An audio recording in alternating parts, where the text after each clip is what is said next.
L'Espagne, qui conformément au droit international reste toujours la puissance administrante de son ancienne colonie, ne peut renier unilatéralement ses responsabilités et ses obligations qui lui imposent sa relation unique avec la région et ses habitants. C'est là la déclaration de Obi Bouchraya Bachir, le représentant du Front Polisario en Europe et auprès de l'Union européenne.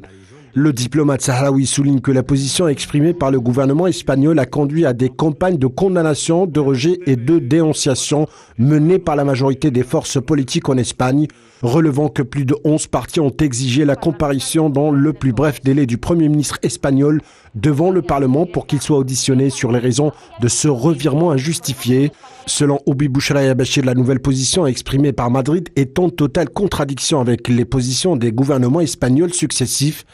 Elle s'éloigne du principe de neutralité et adopte la proposition marocaine relative au soi-disant plan d'autonomie qui impose la réalité coloniale et donne la souveraineté au Maroc en violation du droit du peuple sahraoui à déterminer le statut final de ce territoire non autonome.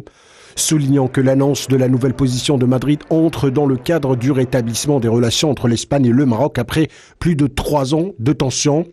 Le représentant du Front Polisario regrette le fait que cette décision soit une forme de troc et une condition posée par le Marzen qui utilise la carte migratoire comme moyen de pression sur l'Espagne pour la pousser à reconnaître sa prétendue souveraineté sur le Sahara occidental. Il a également indiqué que c'est ce genre d'attitude qui a encouragé le Maroc à se rebeller contre la légitimité internationale et a conduit à la reprise des hostilités dans une région sensible située aux portes de l'Europe. Pour Obi Bouchraya Bachir, même si la nouvelle position de l'Espagne peut entraver la dynamique actuelle des Nations Unies, notamment après la désignation de Staffan de Mistura comme envoyé spécial du secrétaire général de l'ONU au Sahara occidental, elle n'affectera pas la lutte du peuple sahraoui et de son représentant légitime, le Front Polisario, pour l'autodétermination et l'indépendance.